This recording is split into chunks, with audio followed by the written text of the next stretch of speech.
I sure am ready for this. I'm ready for it. You guys may notice Geno is not here. He is on vacation with his girlfriend, and he's going to be gone for this week and next week. So we're playing a game that's different since he was the one that's playing Jurassic Park. We're going to play, for this week, Super Mario 64, because it's a game that I can just play really fast. And I'm sure like everybody's played it. It's like a childhood game. But Alex... I played it on the Nintendo DS. Oh yeah, I had this. I had this for the Nintendo DS. I talked to my cousin. He's like, "Yeah, I love playing Mario. I always play as Luigi." And I was like, "What are you talking about?" And I didn't know what he was talking about. And then he showed me the game, and I was like, "Why is he in this?" They added him as. They added him, Yoshi, and Wario all as playable characters in the game, and they're all like, it makes no sense because at the beginning of the game, he's being invited to Princess Peach's castle to. Oh, I almost did it. Sorry. You can skip past this guy. Yeah. Speedrunners do it. If you make the jump right at the right second, it skips over his like cue box. Yeah. But anyway. Well, that's all. It's just a glitch? It saves like a second. But yeah, he was. The whole point of the game is that Mario is being invited to like cake at Princess Peach's castle. I'm not entirely sure why Luigi and Wario would be there. Oh, that's true. There's like I guess invited themselves along or something, and but yeah, they made a port for the 60 or the DS version, and my cousin had it, and I don't mind it, but I prefer the 64 because it's more of a nostalgic feel to it. Because I grew up with this game. This game came out, I think, in '95. I think. So crazy. Yeah, and '95 is like I was like 2, and my sister Abby was just being born, which is also Alex's fiance. Who's that? No, some stupid girl. But anyway, so Alex went to a concert this Monday, wasn't it? Yeah, Monday night. And why don't you tell your story about your concert? They might not know who the band is because they're kind of an odd band. Well, if nobody's ever heard of the band Coheed and Cambria, look them up. Like right now, like pause the video and look it up. Yeah, they're pretty good. Like top 5 easy, but top 5. So I got into them in high school, and I've wanted to see them for the longest time. So finally got the opportunity to see them in Kalamazoo, and they were playing with a band called You Blew It, which is like a Adam Sandler thing. I don't you know. Blew It! I don't know if it's a reference to that or what, because the name is like stylized with the exclamation point. It's stylized, like the name is. It's not just you blew like you're yelling it's it. You Blew It exclamation point. Do they pronounce it like that?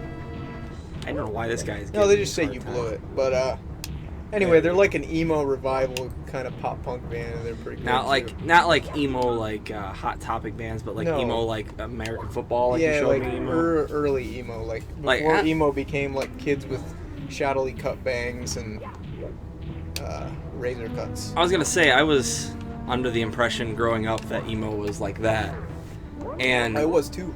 Yeah, and then you said, well, no, this is what it actually is, and it's like more poppy than you would expect, because when you think of emo, I mean, you're thinking of like emotionally challenged people who are listening to this sad music about how nobody loves me and stuff like that. It's basically only emo because the lyrics are like confessional, like they're very emotional, like lyrics. Oh, okay. And almost whiny depending on the song, but. So anyway, they played in an outside venue, and I don't really go to outside shows because of what happened. I was gonna say, because they're so unpredictable. Yeah. So You Blew It played, and it was completely fine. Like they came on at 8 and got done at like 8:30, 8:40ish. Yeah. Played a great set. Like they're a fairly up and coming band, so. Now they're not big. Like, do they have any CDs out or anything? Or they've got like 2 albums and a couple EPs. Okay. But the fact that they're playing with Coheed, like, you could tell they were all just, like, completely befuddled that they even got to play with a band like that. That's. I mean, they're not, like... that big. Yeah, and they said, like, they grew up listening to him and stuff. Really? How long has Coheed and Cambria been around? 13 years. Really? Yeah, because at the show, when they first came out, their lead singer said, like, he said, like, thanks for, like, letting us do this professionally for 13 years and stuff. Holy cow. So anyway, they play 5 songs and it starts to lightning. Oh, And so the Coheed plays 5 songs. Yeah. Okay. I thought you meant like No, the other band blew it. played their full set. So anyway, the lead singer says, okay, we need to get off the stage and, like, everyone needs to evacuate inside because it's lightning and it's not safe because the stage is literally like a giant antenna, basically. So it's basically just a giant lightning pole. Yeah. Waiting for. I mean, it didn't actually look like an antenna, but what I mean is it's all made of metal, so, like, if lightning strikes, the band's gonna get killed. Yeah. That would be bad. So we go inside, and then there's a tornado warning, and everybody's like, they canceled the show. So Other people were telling you they canceled the show? yeah, Or? like the venue basically said they've canceled the okay. rest of their set. Which before they went off, Claudio, their lead singer, says we're finishing this show. Oh, okay. But anyway, so they cancel it. So Yeah. we just figured, okay, we'll wait out the storm, then we'll leave. And we were gonna leave, and the security guard like looks at us. He's like, "Are you sure you want to leave?" And I'm like, "Yeah." It was like 11. It was like 11:15. Yeah. And I looked on my thing, the weather thing on my phone, and it said for the next like 3 hours it was supposed to rain. And at that venue, like, because it's outside, there's a curfew of midnight because obviously people still live around there. Yeah. So I'm like, okay, it's 11:15. There's no way it's gonna stop, like, storming. And the guy looks at me and he's like, "Why don't you just wait 15 minutes?" And I'm like, So he's basically hinting to you that something's up. even more, because I said, "What?" And he like points. He's got those in-ear things where they communicate like with each other, and he's pointing to it and he's smirking and he's like, "Wait 15 minutes. I promise you." Yeah. So we go back in and we're kind of like sitting there waiting. 15 minutes ish Yeah. later, they come back out on stage and they're like, "All right, we're going to play a few more songs for you." So, like, Who was there what do you mean? after like that? Who was I there? just completely missed that. Like, by the way. did a bunch of people leave? Or Yeah, like did a bunch of people leave and you Some guys were like people- the last ones there? Or? Most people were still there. I know there were a few guys that I'm pretty sure left that were behind us. Mm-hmm. But, I say, well, like looking at my sister's Snapchat story, you guys were like, you could reach out and touch the band if you wanted. we to. were at first. We weren't later because, like... because of everyone moving around Yeah. and stuff. But Well, that yeah, we sucks. we were right up with You Blew It, and the first 5 songs of Coheed, we were literally pretty like cool. right there. What songs did they play? Songs from like different of their albums, or mainly from one? They or? played. Well, when they first started playing, they played mostly their first 3 albums, Yeah. and then but Which when they is- came back out, Yeah. they played mostly the album with that Welcome Home song, which is kind of their Okay. biggest song. Yeah, I was gonna say it's like their big hit, isn't it? But this is the big thing. Or at least the one that everybody heard because it was on Yeah. Guitar Hero.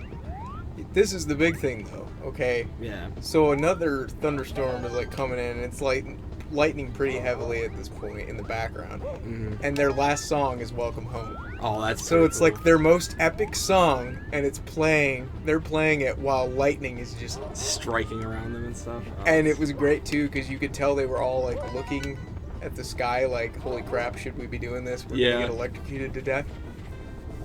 But I would say probably one of my top favorite experiences, just because it's more memorable when you can say, "Hey, I saw them play while lightning was striking. literally could have killed them."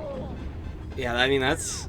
I would just like to point out that is like the first time in playing this entire game, my entire life, that I've ever been hit by one of those balloons falling from the sky.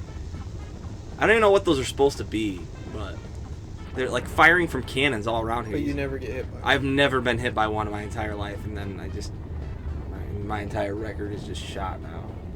I don't know what to do. Well, you know. I don't know what to do with my life now. Anyway, yeah, I mean that would be pretty cool. I'm not huge into concerts myself. Like I've been to very few of them, and all of them being like Christian rock bands that I went with my youth group. Well, maybe that's what's ruined your experience in a way, like. Yeah. Because I mean, as much crap as everybody gives Skillet for being these mainstream band, they put on a good show. They put on a good show. I mean, I enjoyed the show like a lot. I mean, it was pretty fun. But yeah, I mean, I guess it wouldn't be like playing or going to an actual band that I enjoy a lot type thing. Opposed to like, oh, everybody's going to this, I probably should go too because my dad's the pastor, and I would look bad if I decided I didn't want to go to this band. Well, most of the time, I never really enjoyed any of these bands either. Yeah, well, did you go to the ones besides Prada? Well, the Prada one was our choice, and your dad just happened to come with us. Wait, no, that wasn't the one. No, that wasn't the one. Your dad came with us to see Under Oath. But I thought he went to go see Prada with you. Oh no, Prada's the one that you and Nathan went, and Nathan like ended up leaving the concert completely soaked in beer because the guy next to him kept spilling the beer on him. Yeah. Yeah, that would I don't know. He said he enjoyed the concert. I think that would have ruined the concert experience for me if I was just constantly having beer spilled on me. I don't know though, because there's something about certain adverse things happening at shows that make them more memorable. That's what I'm saying. Like, I remember that concert where beer was spilled all over me, man. That was cool. Well, like with this whole like tornado warning thing, like that'll be like a concert you'll remember for a while. That's the thing, because the thing is, when they said they canceled the show and I had only seen them play 5 songs, I honestly was like, I'm okay with that. Like, it was already good enough just seeing them play those 5 songs. Yeah. Like, I had a good enough experience, and then seeing them play more. Yeah, I mean that solidified it, and it was also pretty cool because it was like there was this commitment to like, hey, we told the fans we were coming back out, and we're gonna do it. And the fans who left apparently just missed out on all the extra stuff that happened. Yeah, which would really suck. I mean, being like going to a concert like that, spending money, and then leaving because you thought it was over. And then it not being over, and you just don't get to see the rest of the concert that everybody else got to see. Yeah, that would really suck. I knew the guy that was like kind of biased, that was completely wasted, that was like kind of yelling. Yeah. He said he drove from Cleveland. Cleveland? Yeah. Ohio? But he was like, Oh, he was like a bit of a butthole. Like. Oh. By the way, this great pun here in this 95 game here. He was just like when you beat him. Here, I'll show it to you. He said, "Just try to pound me, wimp. Just try to pound. Just try to pound me." Oh, as you see, I've. I know like the little trick you can go here. See, I didn't know that. Boom. Yeah. Well, I've watched a guy speedrun this game in 2 hours, all 120 stars. Like, he holds the record, like the world record for it. It's insane. I can see you're doing little tricks when you don't. Well, it's because I've watched him do stuff, so I know, like, little tricks, but not like there's a path that you have to follow for speedrunning this game. Yeah. Like, there's little things that you can choose here to do instead of this, but other than that, there's a main one that he's been working at for, like, years. So you're playing the levels. First you're like beating the boss, and then you're going back to get all the like. Well, that's how this game is like set up as. Ouch! I did it the second time in a row now. Yeah, I was wondering if there was some kind of. No, I just keep getting hurt.